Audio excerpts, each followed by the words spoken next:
तेलंगाना के न्यूज में आप तमाम क्या खबर मकदम में पढ़ते हैं। खबर की जानिब राजेंद्र नगर डीसीपी श्रीनिवास ने की प्रेस कॉन्फ्रेंस। बताया गया कि इससे प्रभात पुलिस ने इंटर स्टेट रॉबर्ट्स की गैंग का क्या पर्दाफाश हो के गुज़िश्ता 2 सालों से इस तरह की वारदातें अंजाम दे रहे थे। बताया गया कि इस गैंग को मियाँपुर इलाके से क्या गिरफ्तार, जिनमें बेशतर 6 अफराद का ताल्लुक मध्य प्रदेश से बताया गया, जो कि 35 के करीब केसेस में मुलविस बताए गए। इस सिलसिले में बताया गया कि सैबराबाद कमिश्नरेट में 17 के अलावा रचककुंडा कमिश्नरेट के हदूद में 9, संगारेड्डी में 5, मेदक में 4, नलगुंडा कमिश्नरेट में 1 ऐसी वारदात अंजाम दी। इनके कब्जे से 6 चाकू के अलावा 2 सेट कटर्स, तकरीबन 11,500 रुपये का कैश भी जब्त किए जाने की तल्ला से वाकिफ करवाया गया। अगर अभी तक आपने चैनल को सब्सक्राइब नहीं किया तो फौरी कर लें। आलमी मुल्की रियासती मुकामी खबरों के लिए देखते रहिए आपका अपना चैनल तेलंगाना दक्कन न्यूज़। ఆ పరిసర ప్రాంతాల్లోనే ఉంటూ ఈవినింగ్ లేట్ నైట్ అవర్స్ ఉంటూ అదే నియర్ బై బుషెస్ లో దాక్కొని నియర్ బై 12 నుంచి 4 మధ్యలో వాళ్ళ యొక్క యాక్షన్ ప్లాన్ షురూ చేస్తారు. వీళ్ళ దగ్గర చాలా పెద్ద మొత్తంలో మారణాయుధాలు కలిగి ఉండడం, కత్తులు.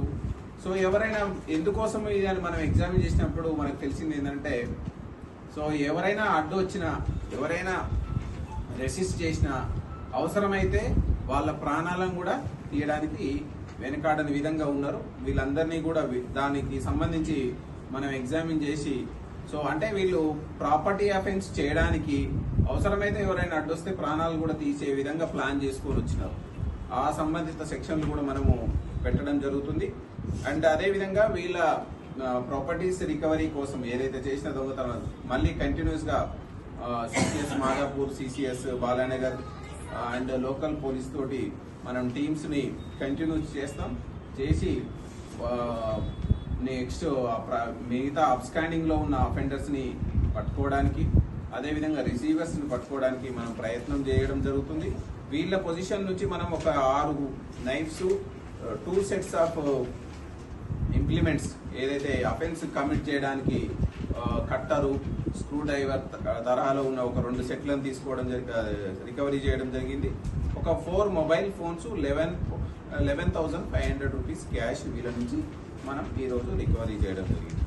సో ఇందులో ఇన్ని రోజుల నుంచి ఎఫర్ట్ చేస్తూ నిన్న చాకచక్యంగా వీళ్ళని పట్టుకున్నటువంటి CCS Madhapur, CCS Balanagar and వాళ్ళ టీం అండ్ లోకల్ గా ఉన్నటువంటి ఆఫీసర్స్ అందరికీ కూడా సిపి గారి నుంచి వాళ్ళకు రివార్డ్ ఇప్పించడం జరుగుతుంది ఫర్ ఎంకరేజ్మెంట్. అండ్ నెక్స్ట్ వచ్చే టీం కూడా మళ్ళీ అదే విధంగా ఎంకరేజ్మెంట్ ఉండే విధంగా మనం చేయడం జరుగుతుంది. ఎస్పీలో హయత్ నగర్ లో ఒంగోలు టౌన్ లో అఫెండర్ నమోదయ్యి ఉన్నాడు. ఇతనితో పాటు తాకూర్ ఏడియా అండ్ కుమాన్ ఏడియా, వీళ్ళంతా కూడా దార్ డిస్టిక్ పరిసర ప్రాంతాల్లో ఉన్నటువంటి ట్రైబల్ ఏరియాస్ చెందినటువంటి అఫెండర్స్.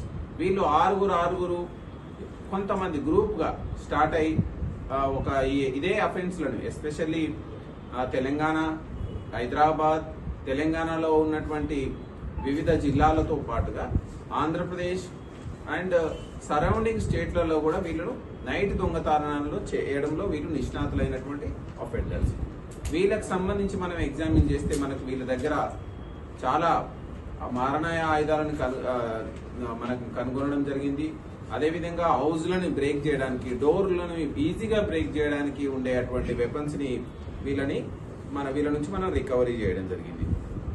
వీళ్ళతో పాటుగా ఇంకొక 6 మెంబర్స్, అంటే ఈచ్ గ్రూప్ లో ఒక 3 మెంబర్స్ అబ్స్కాండింగ్ లో ఉన్నారు.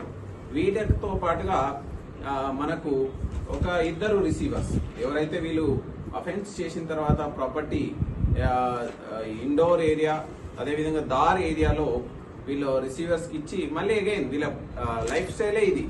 వీళ్ళని మనం క్షుణ్ణంగా మనం ఎగ్జామిన్ చేస్తే ఏంటంటే 2020 నుంచి 2024 వరకు మనకు ఇప్పుడు సైబరాబాద్ కమిషనరేట్ లో గానీ, రాచకొండ కమిషనరేట్ లో గానీ, అదేవిధంగా సంగారెడ్డి, మెదక్ అండ్ నల్గొండలో ఇప్పుడు 36 కేసులు నమోదయ్యి ఉన్నాయి. ఇందులో ఒక 6 cases grave cases, 35 HB cases, 1 automobile theft case. ఇందులో మనకు సైబరాబాద్ లిమిట్స్ లో 17 కేసులు, రాచకొండ లిమిట్స్ లో 9 కేసులు అండ్ సంగారెడ్డి లిమిట్స్ లో 5 కేసెస్, మెదక్ లిమిట్స్ లో 4 కేసెస్ అండ్ నల్గొండ లిమిట్స్ లో 1 కేసు. వీటన్నిట్లలో కూడా మనం ఎగ్జామిన్ చేస్తే దాదాపు 2 కేజీల బంగారం, 10 కేజీల వెండి, అండ్ 8.5 కేజీల మనకు ఎఫ్ఐఆర్లో నమోదైనటువంటి వివరాలను బట్టి 8.5 ల్యాక్స్ల క్యాష్ రూపంలో దొంగతనం జరిగింది. సో ఇప్పుడు మనం ఫర్దర్గా మనం నెక్స్ట్ ప్రోబ్ ఏంటంటే మళ్ళీ టీమ్స్ ఫామ్ చేసుకొని రిమైనింగ్ అఫెండర్స్ని మనం పట్టుకోవడానికి, అదేవిధంగా రిసీవర్స్ని పట్టుకోవడానికి, వాళ్ళు చేసినటువంటి స్టోలెన్ చేసినటువంటి ప్రాపర్టీని రికవరీ చేయడానికి మనం ముందు యాక్షన్ ప్లాన్ ఉంది. వీళ్ళ గురించి మనం క్షుణ్ణంగా చూస్తే వీళ్ళంతా అఫెండర్స్ కూడా మధ్యప్రదేశ్ రాష్ట్రంలో దార్ జిల్లాలో గిరిజన ప్రాంతానికి చెందినటువంటి అఫెండర్స్. చాలా ఫారెస్ట్ ఏరియాలో వీళ్ళ తాండాలు ఉంటాయి, చాలా టఫ్ టెరైన్.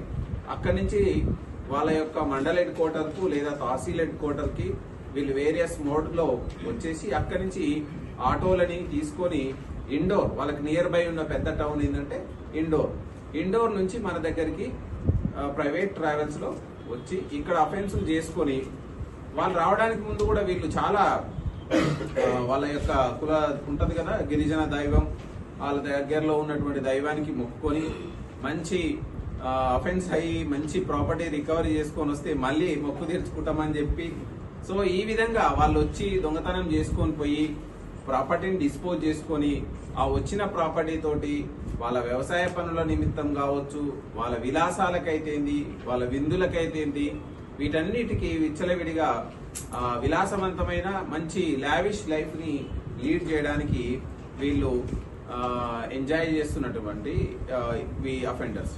వీళ్ళ మీద గతంలో కూడా చాలా కేసులు ఉన్నాయి. ఇప్పుడు మనం 36 కేసెస్ నమోదు చేసినాం.